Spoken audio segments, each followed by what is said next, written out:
सर्वांना नमस्कार. रॉयल शेतकरी या कथेचा चौथा भाग आज अपलोड होत आहे.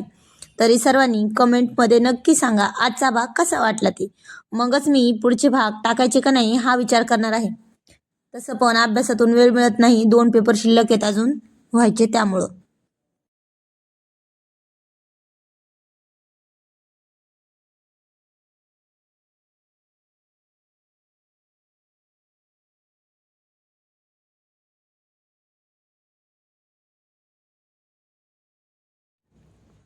तर वळूयात आपल्या कथेकडे.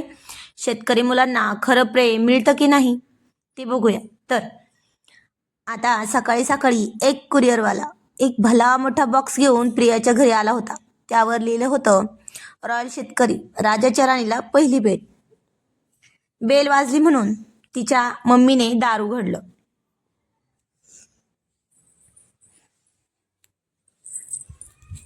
तो कुरिअरवाला म्हणाला, हे तुमच्या पत्त्यावर आला आहे.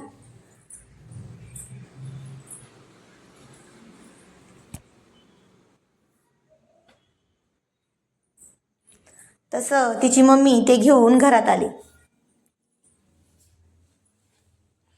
तेव्हा प्रिया तयार होत होती कामावर जायला. तशी तिची मम्मी म्हणाली, कोण होतं? ती मम्मीला म्हणाली, कोण होतं ग? आणि तिची मम्मी म्हणाली, अगं ते राजाच्या राणीला देण्यासाठी इथं कुरिअरवाला एक गिफ्ट घेऊन आला होता. पण मी म्हटलं कुणी इथं राणी वगैरे राहत नाही म्हणून. तशी आता प्रिया म्हणाली, अगं मम्मा ते नक्की माझं असेल. कुठे आहे तो कुरिअरवाला? सांग लवकर.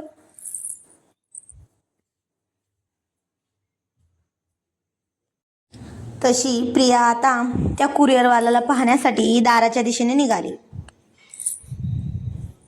आणि तिची मम्मी तिला म्हणाली, म्हणजे तो आहे की ते?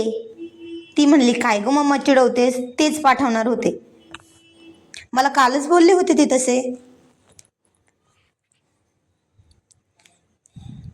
आणि आता तिची मम्मी म्हणाली, म्हणूनच उशीर झाला वाटतं रात्री कोणाला तरी यायला घरी.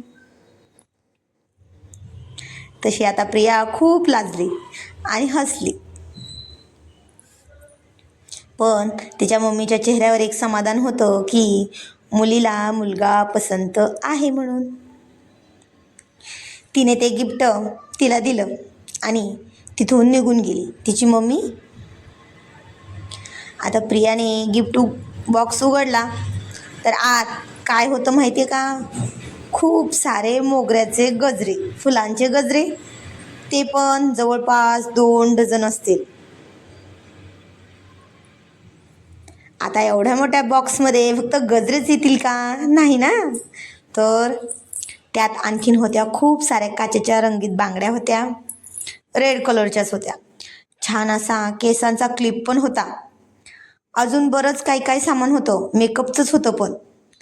आणि त्यात सगळ्यात खाली सुंदर अशी सिल्कची साडी होती, रेड लाईट आणि मरून कलरमध्ये. त्याचा ब्लाऊज तर खूपच सुंदर होता, पण बिना मापाचा होता ना, मापच नव्हतं त्याच्याकडं, तरी त्याने घेतला होता बरं का. आणि तो आरी वर्क करून होता पूर्ण ब्लाऊज. रॉयल म्हणजे रॉयलच काम असणार ना. आता तिने तिच्या मम्मीला हे सर्व दाखवलं आणि डोक्याला हात लावून बसली. तिची मम्मी म्हणाली, काय झालं, आवडलं नाही का? आणि प्रिया म्हणाली, खूप छान आहे ग, पण मला ना, तुला माहिती आहे ना, साडी नेसता पण येत नाही आणि सांभाळता पण येत नाही. आणि तिची मम्मी म्हणाली, मी नेसवते ना तुला साडी.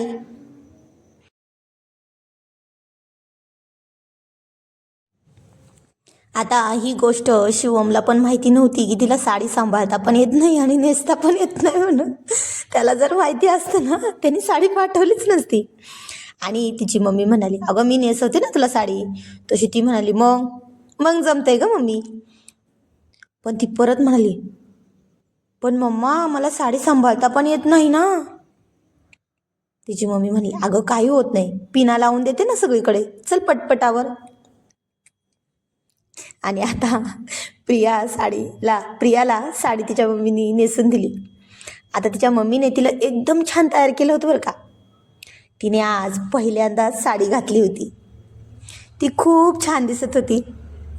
मग तिची मम्मी म्हणाली, अगं प्रिया बाळा, जरा मागचा ब्लाऊजचा गळा डीपच आहे ग, आपण वेणी नको घालायला.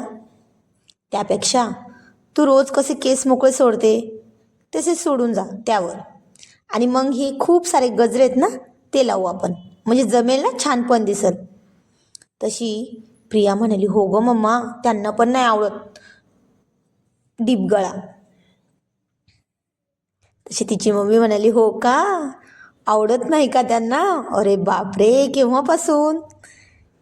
तशी आता प्रिया लाजली आणि तिच्या मिठीत गेली. ती म्हणाली, अगं जा, 11 वाजलेत, खूप उशीर झाला आहे, मला पण जायचं आहे ना बाबांना मदत करू लागायला, आणि नाहीतर परत तेच येतील तुला बघायला, जा. आणि तिच्या मम्मीनी स्वतःच्या डोळ्यात एक बोट फिरवलं, त्यात त्या बोटाला काजळ लावलं आणि ते तिच्या कानाच्या मागं लावलं आणि म्हणाली, कुणाची नजर नको लागायला माझ्या बाळाला. प्रिया म्हणाली, मी येते हा मम्मा. आता ती कंपनीत आली, पण तिथे तिला कोणीच दिसले नाही. मग दारावर असणारा पिऊन म्हणाला, ते सर्वजण मागे आहेत, तुम्ही जरा उशिरा आल्या ना म्हणून सांगतोय. आता ही पडली शहरातली, ही बिना बिना सनकोटची आणि बिना डोक्याला स्कार्फ बांधल्याची बाहेर कधीच जात नव्हती, आणि सगळं पॅक करून आली होती, त्यामुळे कुणालाच ओळखताही येत नव्हती. पण नुसती कोवळ्या चवळीच्या शेंगासारखी दिसत होती बरं का आज साडीमध्ये.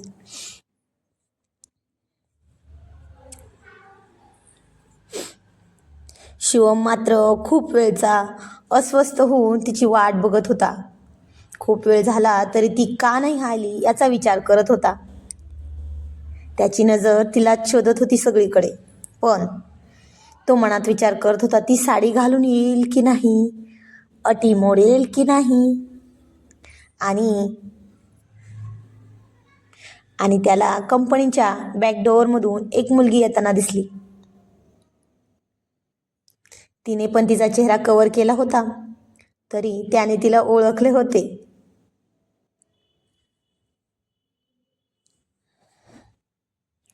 आता ती त्याच्यात खूप जवळून गेली तरी काहीच बोलली नाही. पार्टी तर सुरूच होती. सगळेजण आपापल्या संस्कृतीला पुढे नेण्यासाठी मुली साडीमध्ये खूप छान मेकअप करून आल्या होत्या, तर मुले मुले पण काही कमी नव्हते बरं का. कुणी कुर्ता घालून आलं होतं, कुणी कोट घालून आलं होतं, कुणी सूट घालून आलं होतं.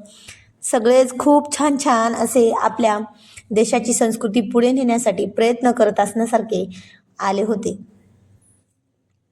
पण शिवमने तिच्यासोबत मॅच होणारे ब्राऊन रेड ब्लेझर व आकाशी शर्ट असा ड्रेस घातला होता. तिने स्कार्फ सोडला, सनकोट पण काढला, जरा बाजूला जाऊनच. तसे तिचे टीमचे मेंबर तिच्यापाशी आले आणि जमा झाले आणि म्हणत होते, ए प्रिया, तू किती छान दिसतेस ग साडीत, एकदम गोड, आणि तुला हा कलर तर खूपच सूट होतोय. पण त्यातली एक खूप चालाक मुलगी म्हणाली, ए पण हे सर्व सिओनच्या कपड्यांसोबत मॅच नाही होते का? आणि आता प्रिया मनातच हसून म्हणाली, होणारच ना, त्यांनीच पाठवले होते म्हणून होणार. तिने स्कार्फ काढल्यानंतर फॅनच्या हवेने तिच्या मोगऱ्याचा गजऱ्यांचा सुगंध सगळीकडे दरवळत होता. तो तिला लांबूनच पाहत होता. त्याची नजर हटत नव्हती तिच्यावरून, आणि तशात त्यांची नजरानजर झाली. नजरानजर झाली तसा त्याने तिला खूपच गिलखेचक असा डोळा मारला, आणि ती खूप लाजून दुसरीकडे पाहू लागली. सगळेजण खूप एन्जॉय करत होते. काही जण शिवमला म्हणाले होते, सर आता थोडे म्युझिक पण हवे ना, इतकं सगळं केलंय म्हटल्यावर. तसं त्याने त्याच्या मॅनेजरला इशारा केला आणि गाणी चालू झाली. काही जण जोडीदारासोबत डान्स करत होते, पण प्रिया एकटीच बसलेली होती. आणि ती एकटी बसलेली आहे हे पाहून काही स्टाफ मेंबर तिला म्हणले, आमच्यासोबत डान्स करशील का? पण ती सर्वांना नकार देत होती. पण तशातच शिवमचा मॅनेजर, जो शिवमचा कामाच्या आधीचा पण खूप चांगला मित्र होता, तो म्हणाला, अरे ही नवीन जॉईन झालेली मुलगी ना कुणासोबतच नको म्हणते डान्स करायला आणि म्हणते की आमच्या ह्यांना आवडणार नाही. हे तुला माहिती आहे का तिचा तो कोण आहे ते? तो म्हणाला. शिवम म्हणाला, तुला बघायचं आहे का? तुला बघायला आवडेल का? तो म्हणला, अरे ती मुलगी ना खरंच खूप चांगली आहे रे. आणि आता शिवम म्हणाला, बघ ना मग तिचा कोण आहे तो. असं म्हणून त्याने हातातला ज्यूसचा ग्लास खाली ठेवला टेबलावर आणि तिच्या दिशेने निघाला. प्रियाने त्याला येताना पाहिलं होतं, तशी ती उठली आणि मैत्रिणीपाशी गेली. तिला माहिती होतं शिवम आला म्हणजे नक्की काहीतरी करणार. आता तो आला, तो काय घाबरतो हे कुणाला? होणारी बायको होती ती. तिने नसलं सांगितलं सगळ्यांना तरी तो सांगणारच होता ना. ती मैत्रिणीपाशी गेली होती. तो पुढे आला आणि तिच्या पुढे येऊन हात करून म्हणाला, डान्स विथ मी. तसा तिने पण त्याच्या हातात हात दिला, कसलेही आढे भिडे न घेता. आणि तसा त्याचा मॅनेजर जोरात आवाजात म्हणला, म्हणजे ही तुझी होणारी? तसे सगळे त्यांच्याकडे पाहत होते. प्रिया त्यांच्या टीम मेंबरमधली, म्हणजे कदाचित त्या कंपनीमधली एकदम सुंदर मुलगी असणार त्या टायमिंगची. आणि तो ओरडला आणि त्यांच्या भोवती सगळे जमा झाले आणि सगळेजण अवाक होऊन पाहत होते आणि अभिनंदन करत होते. प्रिया मात्र लाजून डोकं खाली धरून चेहरा हाताने लपवत होती. तशात स्पॉटलाईट त्यांच्यावर पडली. त्याने तिचा हात हातात घेतला, नजरेनेच इशारा करून म्हणला, करायचा आहे डान्स? आता मागं गाणं लागलं होतं, खूप छान गाणं होतं. माझा आवाज एवढा छान नाही बरं का गाणं म्हणायला, पण म्हणते तरी, ऐका. ये नजर भी अजीब थी, इसे देखे थे मंजर सभी, देख के तुझे एक दफा फिर ना देखा किसी को कभी, मेरा पहला जुनून इश्क आखरी है तू, मेरी जिंदगी है तू, गम हो या खुशी है तू, मेरी जिंदगी है तू. आता या गाण्यावर खूप छान डान्स करत असताना त्याने तिला स्वतःच्या जवळ घेऊन म्हणाला, ए प्रिया, तुला साडी तर खरंच खूप छान दिसते आणि तू त्यात एखाद्या चवळीच्या कोवळ्या शेंगासारखी दिसते बघ. शेतकरी होता ना, मग भाजीपाल्यावरूनच वर्णन करणार सगळं.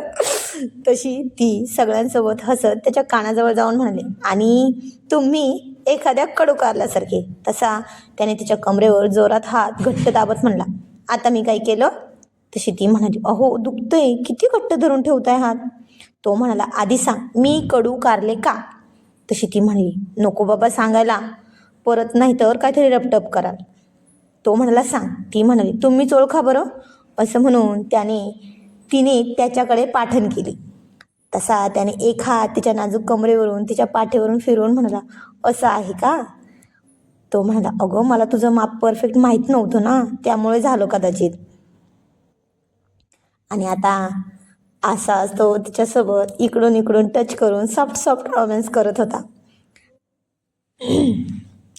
चवळीच्या शेंगासारखं हे वर्णन ना, तो शेतकरी होता म्हटल्यावर तो रोमॅन्टिक होताना सुद्धा भाजीपाल्याचंच वर्णन करणार. हे पुढं आहे बघा तुम्ही, आता त्यात खूप मज्जा पण आहे, पुढं ऐकायला येईल तुम्हाला. मग आता त्याचा पाय त्या तिच्या साडीच्या मिऱ्यांवर पडला तसा तिने हात आडवा लावला आणि त्याच्या छातीवर डोकं ठेवून म्हणाली, अहो. तो फक्त एवढंच म्हणाला. ती म्हणाली, अहो. खूप मोठा प्रॉब्लेम झाला आहे. तो म्हणाला, आता काय झालं? आणि तिने त्याच्याकडे पाहिले तर तिचे डोळे पाण्याने डबडबले होते, कारण तिला साडीच्या प्लेट्सच खरा येत नव्हता. तो म्हणाला, माझं काही चुकलंय का? ती म्हणाली, हो, तुमचं चुकलं आहे. मला की नाही, असं म्हणून ती गप्प झाली. ती पुन्हा म्हणाली, अहो, मला की नाही 10 मिनिटांसाठी एकांत हवा आहे. तसा तो म्हणाला, हो, सगळेजण आहेत, कसं घेणार? आणि ती म्हणाली, तुम्ही काही करा, पण मला एकांत हवा आहे. तसा तो सगळ्यांना म्हणाला, तुम्ही पार्टी चालू ठेवा, आम्ही आलोच. तर जाणून घेऊया पुढील कहाणी पुढील भागामध्ये. धन्यवाद.